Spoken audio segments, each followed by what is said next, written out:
Hello दोस्तों, मैं हिमांशु सिंह शिशिविद प्रयागी से। दोस्तों, पिछले वीडियो में हम लोगों ने बौद्ध धर्म तथा जैन धर्म के बारे में देखा था। आज आइए एक महत्वपूर्ण चैप्टर जो भारतीय इतिहास का है, जो प्राचीन इतिहास में आता है, मौर्य काल के बारे में देखते हैं।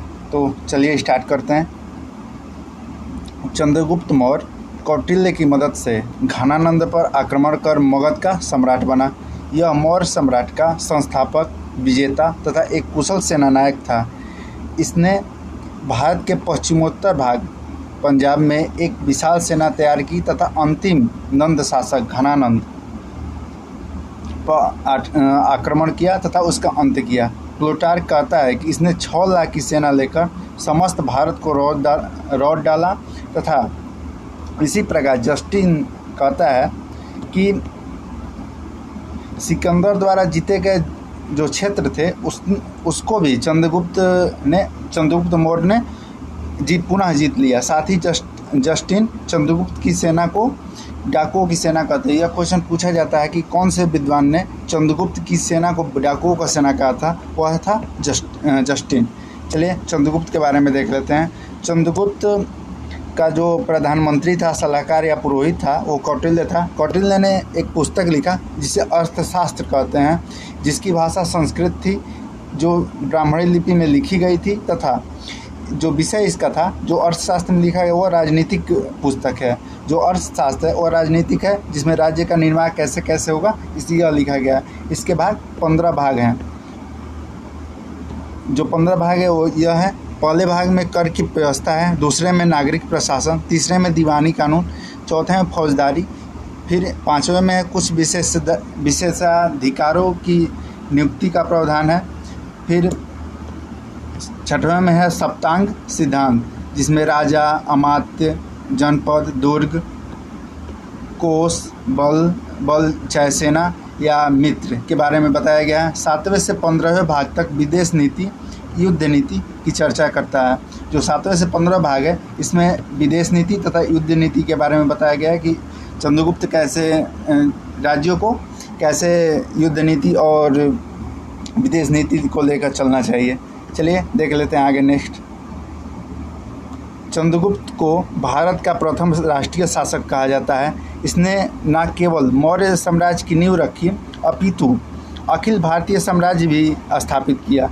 इसने न केवल आसपास के क्षेत्रों को जीता, अपितु उसने विदेशी शासक सेल्यूकस निकेटर के राज्य को जीतकर छीन लिया। चलिए देखते हैं। जो सेल्यूकस निकेटर के साथ जो युद्ध हुआ था वह लगभग 305 BC में हुआ था, जिसे सिंध का युद्ध भी कहते हैं, जिसमें सेल्यूकस निकेटर हार गया था चंद्रगुप्त मौर्य से, जिससे सेल्यूकस निकेटर अपनी पुत्री हेलेना का विवाह चंद्रगुप्त मौर्य के साथ कर दिया। इसी के साथ सेल्यूकस निकेटर ने 4 प्रांत चंद्रगुप्त मौर्य को दिए तथा इसने अपना एक दूत मेगस्थनीज, जिसने इंडिका लिखा था, यह चंद्रगुप्त मौर्य को दिया तथा चंद्रगुप्त मौर्य ने 500 हाथी सेल्यूकस निकेटर थे। ये आम हाथी नहीं थे, बल्कि जो युद्ध में लड़े जाते थे वैसे हाथी थे। चलिए देख लेते हैं इसको। इस युद्ध की जानकारी, जो सिंध का युद्ध है, इस युद्ध की जानकारी एपियानस नामक यूनानी विद्वान देता है। जो 4 प्रांत दिए थे सेल्यूकस निकेटर ने चंद्रगुप्त को, वह था एरिया, जो वर्तमान समय में हेरात है, अराकोसिया, जो गंधार की क्षेत्र है, जेडोसिया, जो बलूचिस्तान है, पेमिडाई, जो काबुल का क्षेत्र है। चलिए आगे देखते हैं हम लोग। मेगस्थनीज ने इंडिका की रचना की। इंडिका से भारतीय साम्राज्य तथा पाटलिपुत्र के प्रशासन की जानकारी प्राप्त होती है।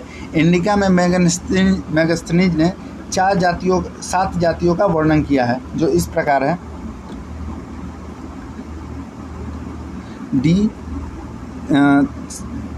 7 जातियों का वर्णन किया है, जो है दार्शनिक, कृषक सबसे ज़्यादा जो चर्चा मिलती है वो कृषक की है, फिर पशुपालक, शिल्पी, योद्धा, गुप्तचर तथा मंत्री की चर्चा मिलती है इसमें। चंद्रगुप्त मौर्य अंतिम समय जैन धर्म स्वीकार कर लिया। ये क्वेश्चन पूछा जाता है कि चंद्रगुप्त मौर्य ने कौन सा धर्म स्वीकार किया था। वह था जैन धर्म। जैन धर्म को स्वीकार कर लिया तथा अपने पुत्र बिंदुसार के पक्ष में सत्ता त्याग कर जैन आचार्य भद्रबाहु श्रवण बेलगोला, जो कर्नाटक मैसूर के पास है, चला गया। इसी इसी श्रवण बेलगोला में चंद्रगुप्त मौर्य ने संलेखना विधि द्वारा अपने शरीर को त्याग कर दिया। चलिए श्रवण बेलगोला के बारे में देख लेते हैं। श्रवण बेलगोला जैनियों का एक महत्वपूर्ण तीर्थ स्थल है। यहाँ पे जैन संत बाहुबली गोमातेश्वर की विशालकाय संगमरमर की मूर्ति है। इसी प्रतिमा को चामुंड राय ने बनवाया था। इसी स्थान पर जैनियों का एक महत्वपूर्ण त्यौहार महामस्तकाभिषेक जो प्रतिवर्ष 12 वर्ष पर मनाया जाता है। चलिए नेक्स्ट देख लेते हैं हम लोग। नेक्स्ट देखते हैं बिंदुसार के बारे में, जिसका टाइम पीरियड 298 बीसी से 273 बीसी था। इसके शासक का सबसे महत्वपूर्ण घटना तक्षशिला का विद्रोह था, जिसको समाप्त करने के लिए सबसे पहले अपने पुत्र अशोक तथा उसके बाद सुशील को भेजा था। नेक्स्ट देखते हैं। तक्षशिला में हुए विद्रोह को समाप्त करने के बाद अशोक उज्जैन अवंती का गवर्नर नियुक्त हुआ। तत्पश्चात वह मगध का सम्राट बना। बिंदुसार अंतिम समय में आजीवक धर्म को स्वीकार कर लिया।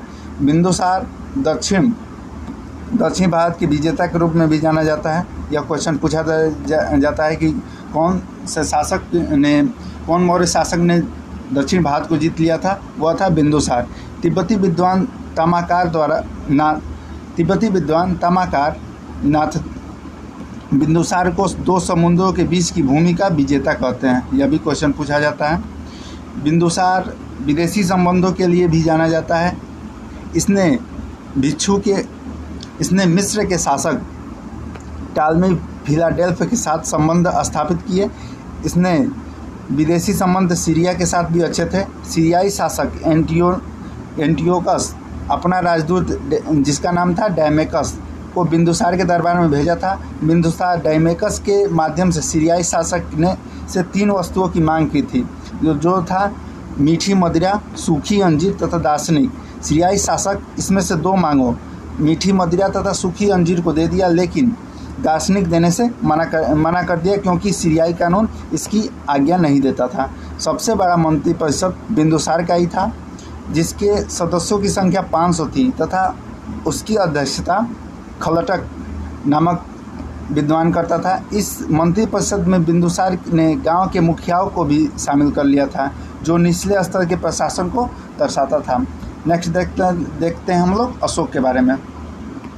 अशोक का जो टाइम पीरियड है वह है 273 से 269 बीसी, जो रिक्त काल माना जाता है। वास्तविक जो शासनकाल है वह 269 से 232 बीसी था। दीपवंश तथा महावंश के अनुसार अशोक अपने 99 भाइयों का हत्या करके शासक बना था, जिसे वर्तमान में अब स्वीकार नहीं किया जाता है। राजतरंगिणी में अशोक को श्रीनगर का संस्थापक कहा गया। यह क्वेश्चन पूछा जाता है कि श्रीनगर का संस्थापक कौन था? वह था अशोक, जो राजतरंगिणी में बताया गया है। इसी से यह पता चलता है कि अशोक अपने प्रारंभिक जीवन भगवान शिव का उपासक था। राजतरंगिणी से ही पता चलता है कि जो अशोक था वह बचपन में या प्रारंभिक जीवन में भगवान शिव को मानता था या उसका उपासक था। चलिए नेक्स्ट देखते हैं। 273 बीसी में अशोक राधा गुप्त की मदद से सुशील की हत्या कर, जो बिंदुसार का बेटा तथा उसका ही भाई था, मगध का सम्राट बना। लेकिन इसने अपना राज्याभिषेक 269 बीसी में करवाया था। यह भारत का प्रथम शासक था जिसने अभिलेखों के माध्यम से अपनी जनता के साथ संपर्क करता था। चलिए नेक्स्ट देखते हैं अशोक के बारे में। अब कुछ महत्वपूर्ण तथ्य देखते हैं। अशोक जो अभिलेखों के माध्यम से जनता के साथ संपर्क करता था, इसकी अभिलेख की भाषा प्राकृतिक थी। जो लिपि थी वो ब्राह्मणी लिपि थी, अरमाइक लिपि भी थी, खरोष्टी तथा यूनानी। चारों लिपि में इनके अभिलेख मिले थे। सबसे ज़्यादा ब्राह्मणी लिपि में इसके अभिलेख मिले हैं, और जो अरमाइक लिपि है, खरोष्टी लिपि है और तथा यूनानी लिपि है, यह पश्चिमोत्तर की लिपि है। चलिए नेक्स्ट देखते हैं। जो खोजकर्ता था वो पाद्रे टिल पैंथर था, जो 1750 में खोजा था। पढ़ने वाला जो व्यक्ति था वह जेम्स प्रिंसेप तथा टर्नर था। टर्नर ने 4 अभिलेखों को पढ़ा था, जो मास्की, उडेनगोलन, नेटूर तथा गुर्जरा। मास्की, उडेनगोलन तथा नेटूर जो कर्नाटक में अवस्थित है, गुर्जरा जो एमपी में अवस्थित है। इन्हीं अभिलेखों में अशोक का नाम अशोक मिलता है। ये सभी लघु शिलालेख हैं। जो मास्की, उडेन, गोलन, नटूर तथा गुर्जरा अभिलेख हैं, इसी में जो अशोक का नाम है वह अशोक इसी में मिलता है। चलिए देख लेते हैं। बाकी 14 बृहद शिलालेख बनवाए थे जो इस प्रकार है। प्रथम बृहद शिलालेख जिसमें पशु हत्या पर प्रतिबंध लगवाया था। दूसरे अभिलेख से लोक कल्याणकारी कार्यों की जानकारी मिलती है। तीसरे अभिलेख से कुछ अधिकारियों की नियुक्ति मिलती है। चौथे अभिलेख से धम्म नीति या शांति नैतिक आचारों की संहिता की जानकारी मिलती है। पांचवें अभिलेख से धम्म महामात्रों या धम्म अधिकारियों की नियुक्ति की जानकारी मिलती है। छठवें अभिलेख से धम्म महामात्रा के निर्देश मिलते हैं। सातवें अभिलेख से धर्म निरपेक्षता की बात करता है सातवां अभिलेख। आठवें अभिलेख से धम्म यात्रा की बात करता है जो आठवां अभिलेख है, जिसमें अशोक ने शासक बनने के 10वें वर्ष बोधगया की यात्रा की। शासक बनने के 12वें वर्ष निराली नगर कनक मुनि के दर्शन के लिए यात्रा की थी तथा 20वें वर्ष लुम्बिनी की यात्रा की थी। लुम्बिनी में ही भगवान बुद्ध के सम्मान में भू राजस्व की दर 1/6 से घटाकर 1/8 कर दिया था। इसी अभिलेख में गौतम बुद्ध के जन्म स्थली की चर्चा है, अर्थात जो 8वें शिलालेख में है इसी में गौतम बुद्ध के जन्मस्थली की चर्चा की गई है। जो 9वें शिलालेख में सामाजिक समारोह पर प्रतिबंध जैसे जन्म, विवाह, मृत्यु पर अनावश्यक खर्च करने से मना कर दिया था या सामाजिक समारोह पर प्रतिबंध लगा दिया था। 10वें शिलालेख में युद्ध की जगह धम्म से विजय की नीति अपनाई। 11वें शिलालेख में धम्म की नीति की व्याख्या की जानकारी मिलती है। 12वें शिलालेख में स्त्रियां अध्यक्ष की नियुक्ति मिलती है। 13वें अभिलेख में या 13वें शिलालेख में कलिंग युद्ध जो 261 BC में लड़ा था, कलिंग जो उड़ीसा में अवस्थित है, इसकी जानकारी मिलती है 13वें शिलालेख से। यह क्वेश्चन इंपॉर्टेंट है। यह पूछा जाता है कि 13वें शिलालेख की जानकारी किस 13वें जो शिलालेख है उसके में किस युद्ध का वर्णन है, वह है कलिंग युद्ध का।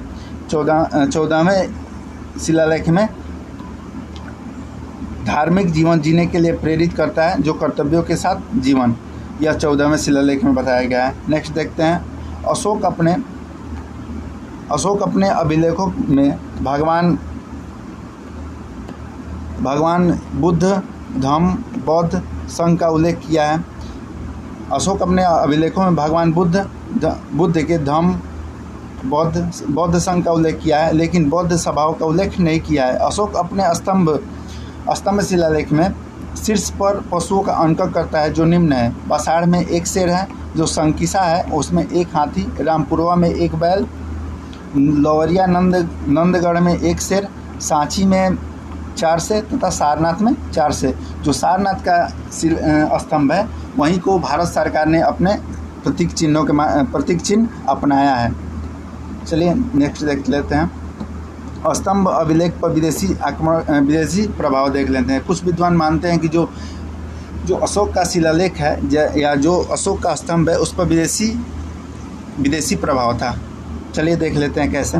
विद्वानों का एक वर्ग मानता है कि मौर्य स्तंभों पर विदेशी प्रभाव था। इस वर्ग के अनुसार मौर्यों से पहले ईरानियों ने ही सर्वप्रथम स्तंभ बनवाए थे, लेकिन विद्वानों का एक दूसरा वर्ग यह स्वीकार नहीं करता तथा इसके विपक्ष पर निम्न तर्क देता है जो इस प्रकार है। पहला है, अशोक का स्तंभ एकाश्म है जबकि ईरानियों का स्तंभ जोड़ पाए जाते हैं। अशोक के स्तंभ स्वतंत्र खड़े स्तंभ है जबकि ईरानियों का स्तंभ भवनों के भाग हैं। अशोक के स्तंभ पर घंटा की जगह कमल के फूल बनाया गया है तथा इसके शीर्ष पर जो भी जानवर मिले हैं वो भारतीय पृष्ठभूमि से हैं, विदेशी नहीं। चलिए नेक्स्ट देखते हैं। अशोक का विदेशी राज्यों के साथ संबंध कैसा था ये देख लेते हैं। अशोक मौर्य और बिंदुसार, चंद्रगुप्त मौर्य और बिंदुसार की भांति इसने भी विदेशी संबंध स्थापित किए थे, अर्थात अशोक ने अपने दादा चंद्रगुप्त तथा पिता बिंदुसार की भांति और विदेशी संबंध स्थापित किए थे। अशोक ने दूतों का आदान प्रदान भी किया था तथा धर्म प्रचार के लिए भेजे थे। 13वें शिलालेख के अनुसार अशोक ने समकालीन निम्न विदेशी राज्य एवं शासकों की जानकारी प्राप्त होती है जो इस तरह है। सीरिया में जो शासक थे वह एंटियोकस सेकेंड थे, मिस्र में टालमी सेकेंड, मैसेडोनिया में एंटिगोनस डोनाटस थे, सीरिया, अफ्रीका में मगध थे, एपीरस या यूनान में सिकंदर था। चलिए नेक्स्ट देखते हैं। श्रीलंका के साथ भी इसका मधुर संबंध था। इसने अपने पुत्र महेंद्र तथा पुत्री संघमित्रा को धर्म प्रचार करने के लिए, बौद्ध धर्म प्रचार के लिए श्रीलंका भेजा था तथा श्रीलंका के शासक तीर्थ के साथ मधुर संबंध स्थापित किए।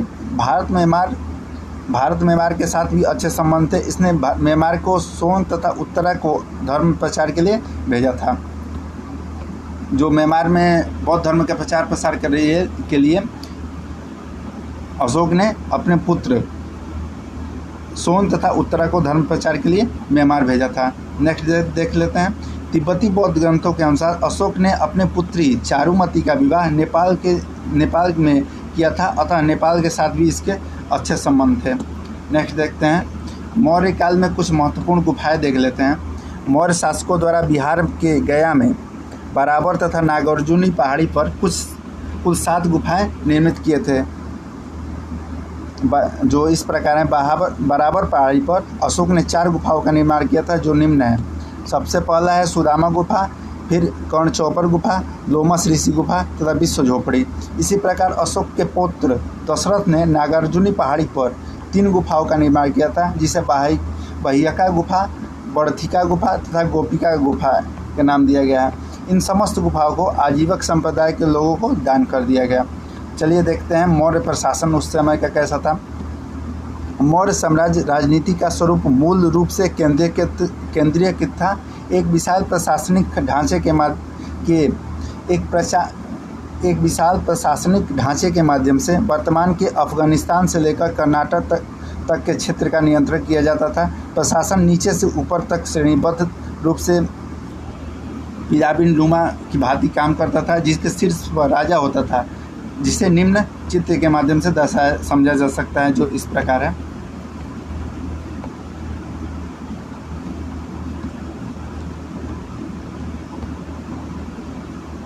चलिए दोस्तों,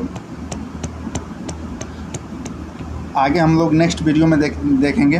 तो चलिए, अगर वीडियो अच्छा लगा तो वीडियो को लाइक करें तथा चैनल को सब्सक्राइब करें। मिलते हैं नेक्स्ट वीडियो में, तब तक के लिए नमस्कार, धन्यवाद।